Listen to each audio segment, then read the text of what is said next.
Hello everyone, welcome to the video series of the subject Object-Oriented Programming using Java. Myself, Hemali Shah. I am working as an assistant professor in LG Institute of Engineering and Technology. In this video lecture, I am going to cover the implementation of multi-threading programs, and this topic is a part of unit number 5, multi-threaded programming using Java. Right? So, till now we have done with the thread methods, runnable methods, and thread state diagrams. What are the advantage of multi-threading programming? When you should go for the multi-threading programming in Java or in any application? That the thing we have covered in previous video lecture. Now let's start doing the implementation of this multi-threading program in Java. For that, I have already told you there are two mechanisms are available. By using these two mechanisms, you can create the threads in your application using Java. So, first method is by extending the thread class, and the second way to implement multi-threaded program by implementing runnable interface in your application. So, let's first focus on the implementation of thread program by extending built-in thread class. So, for that, I'm just opening this NetBeans. Here, this is the NetBeans. Now, inside the NetBeans, File menu, create the new project and select the category Java and project as a Java application. Now, I'm just creating multi-threading as a project. Multi-threading is my project name. I don't want to create this main class because I will create main by with myself, right? So here, when you get this project in your project window, just right click on the source packages and create your new Java class. So here I am creating the odd even thread program, odd even thread program by using extending thread class mechanism, right? So odd even thread demo. So first of all, let's understand what I want to print by using the multi-threading program and how you can implement it by using the serial programming. Say for the example, I want to print, here I want to print one odd number and even numbers from 1 to 100. This I want to print. So you can directly implement this program serially also. You can just create the for loop, and inside the for loop just compare this I modulo 2 equals to 0. If this condition becomes true, then prints this number is a even. If this condition becomes false, then this number is a odd. This is the serial programming mechanism. You just need to put a single for loop. Now here what will happen? This odd even finding you are running serially, right? So say for the example, if you have the 1 lakhs of data and if you are using such a serial programming, then it will take some time. Say for the example, it takes 1 minute to find odd number and 1 minute to find even number. Then you can implement this program parallelly also by using multi-threading programming. Here you can divide the task of printing odd number to one thread and printing even number to another thread. So odd number printing done by thread 1 and even number printing done by thread 2, and both the thread working parallelly, and that prints on the single console. So here you might get this output. Instead of 2 minutes, you can execute this program within a 1 minute and some seconds, 1 minute and 2 seconds also, by executing this program parallelly using multi-threading programming. So this is the basic advantage when you are searching some data from the array and this array is very large. Then you can divide your searching algorithm and assign the task to threads and create the multiple threads and assign the task to particular threads, and you can execute this algorithm quickly. So this is the basic advantage. So here the first requirement to implement this multi-threaded program is you must able to divide your task so that you can execute that task parallelly, because you have to assign some task to your thread, right? So what is here the task of thread 1? Say for the example, I am giving the thread name as a odd thread. What is the task of odd thread? Print odd numbers from 1 to 100. This is the task of for odd thread. Yes or no? Now, next, you just need to define the task of even thread. So what should be the task of even thread? So even thread basically prints all the even numbers. Even thread prints all the even numbers from 1 to 100. So here we will create the two threads, right? Now for that, first mechanism I am using by extending thread class. So here you just need to create your thread class by giving the thread class name. I am using as a odd thread is my class name, which must be a child class of thread. So this is the first mechanism. Here your class must be child class of built-in thread class, right? Here you don't need to import any import statement, because this thread is a class of this java.lang package, right? That's why you just need do not need to import any statement over here. Now here what task you want to give to particular this odd thread? Here I want to give the task to print odd number from 1 to 100. So you can define the task by overriding public void run method. So you can directly write here public void run, or you can use this tool also, insert code, by right clicking on this source editor.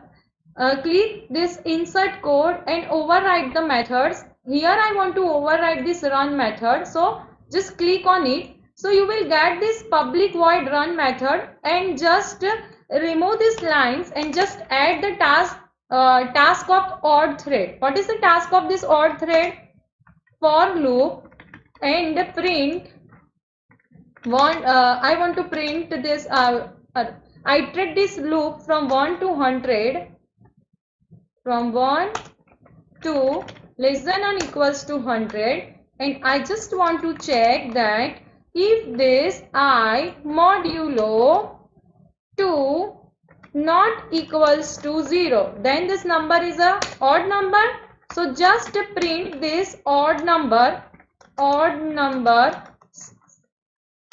is I, right? So this is the task that I am giving and writing inside this public void run function. So this public void run function basically used to define the task of thread, right? Now let's implement the second thread class. The second thread class, that again a child class of a thread. So here the thread class name is even thread, extends from thread. Here again you have to override the run method to define the task of this even thread. So what is the task of this even thread? This even thread basically prints the even number. So here I am just changing this if condition. If I modulo 2 equals to 0, then I just want to print this even number is this I, right? Likewise here I am also changing this thing. So this is the task that I have defined by overriding the run method. Now this is the class. By creating class, you cannot actually creating the threads in your program. So here you have to implement the public static void main function, and you have to create the object of this class which works as a thread in your program. So here I am creating odd thread object, new odd thread. This is the way to create the object of our class, and you can create the object of even thread by using the class name of even thread. Create the object et, and using the new operator and default constructor I am using. So even thread By using the default constructor, I am creating the object. Now only by creating object, again you cannot start the threads. These objects OT and ET will be available in one state. But to execute these two threads, you have to call the start function of the thread. This start function basically runs these threads, executes these threads, and this thread scheduler basically select this one of the thread for the execution and give the CPUs for the printing purpose. When this thread gets the CPU, it basically executes the run function and it executes the for loop and it prints the data. So here I am calling the function ot.start. This start function is a thread function. Our class is a child class of thread. That's why by using the child class object, I can access the super class thread class start function. Likewise, you have to start the ET thread also. Like this, you can start this ET thread, right? So from the main, you just need to start the created thread objects. What will happen? See here, this is the output. I'm just running this program by right clicking enter file, option selection. Here, this is the output window. See here, this is the output window, right? This output window, what you are getting, see here, odd number going to print 1, 2, 99, then even number. See here, I am running this program again by pressing the Shift F6 button and see the output. Here, this is the output. See, the output is different. Should I copy this output? What was the previous output? First, it was printing 1 to 100. Here, see the outputs. Here we are getting the output first 1 to 35, then even number, then again odd number, then even, odd. See here the output is unpredictable, but your main goal is to print odd and even number that you can achieve. So here this thread scheduler basically select the thread for the execution.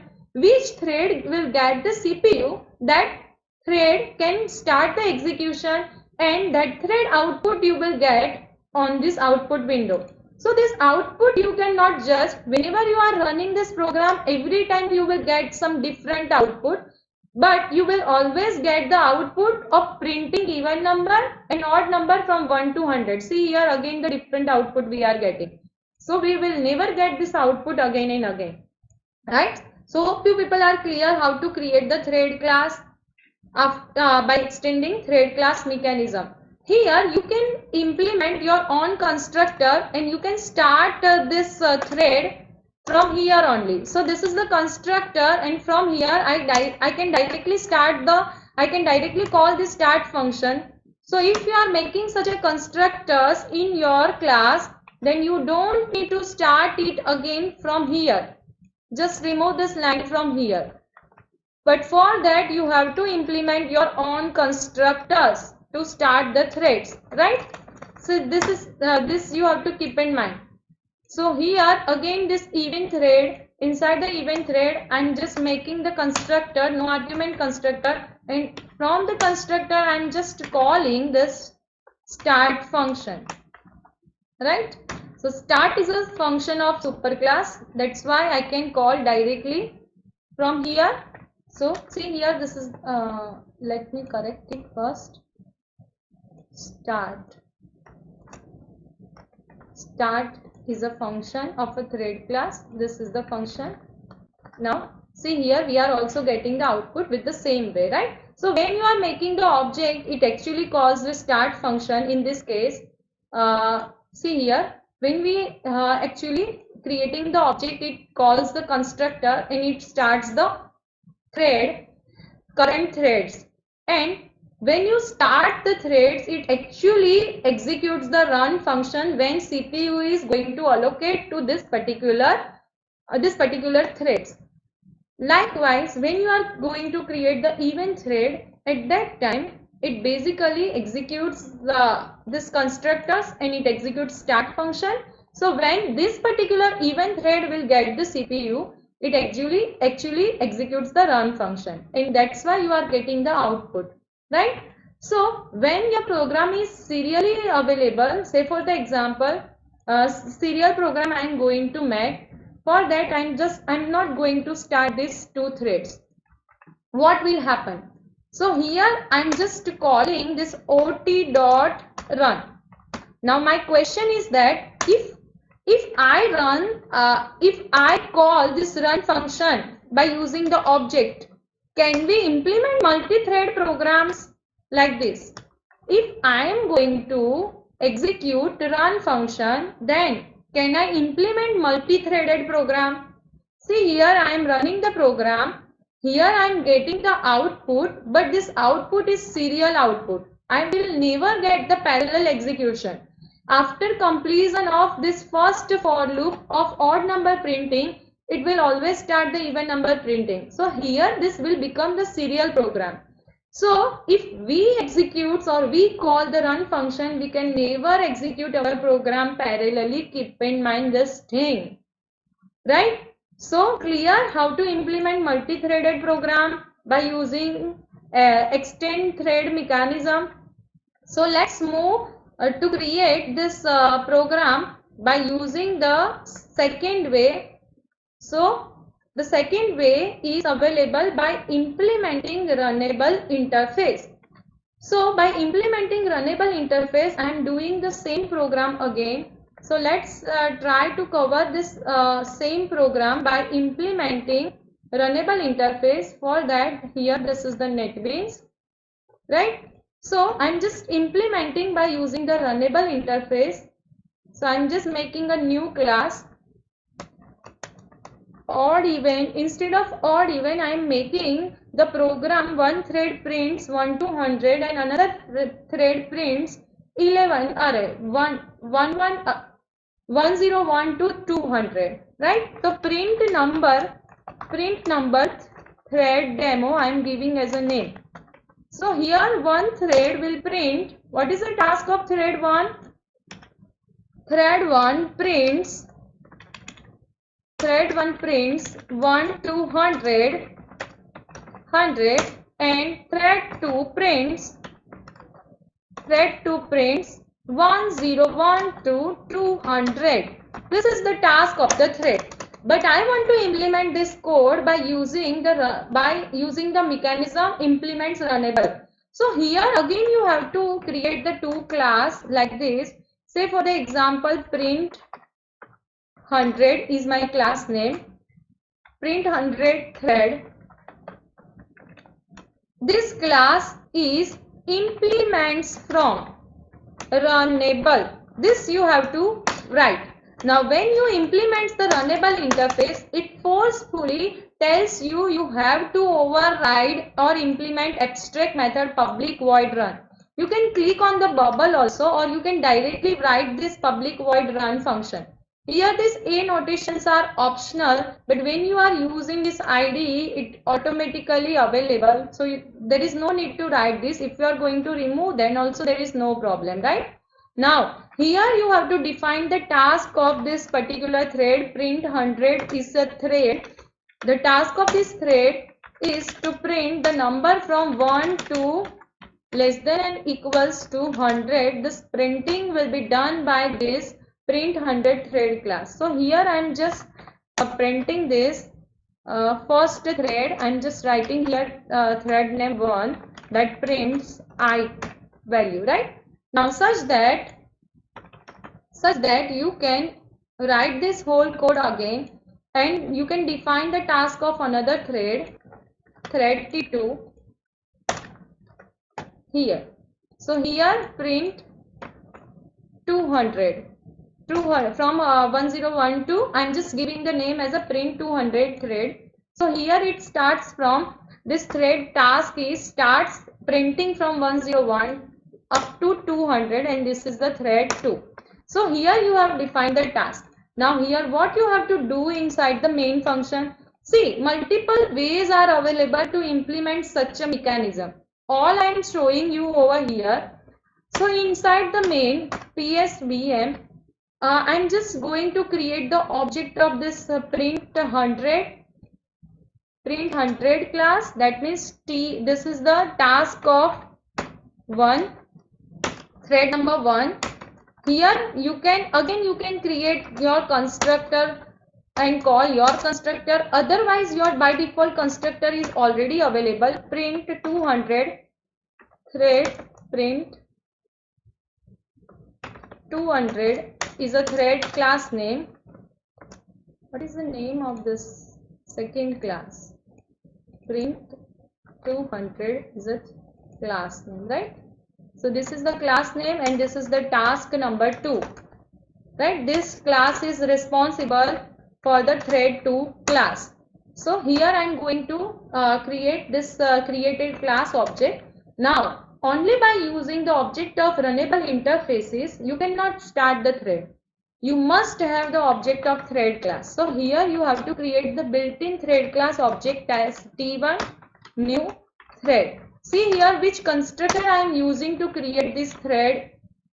Here you have to use this runnable parameterized constructor, and here you have to give the reference where is the task of this thread 1. So this print 100 threads run function is a task of this T1 thread, and this thread 2 having the task of the reference stored inside this task 2. So task 2 is an object of print 200. So run function defined inside this print 200 class is a task of thread 2. So such that you must have to create the object of thread. Then and only then you can use this runnable interface reference run function. So here basically thread will search the run function from the passed object only, and it invokes the run function by using this reference object. So here again you have to start the threads, otherwise thread will be in only born state. So you have to call this function t1.start and t2.start like this. Now just invoke, just execute this code. See here we are getting the output T1, first T2, though the T1, T2, you will get unexpected output. You cannot judge this output. So when which thread will get the CPU, that thread will run like this, right? If you execute it again by right clicking and run file, or just use the shortcut command Shift F6, right? I am going to run this. See here the output. Again this is the different output than the previous one, right?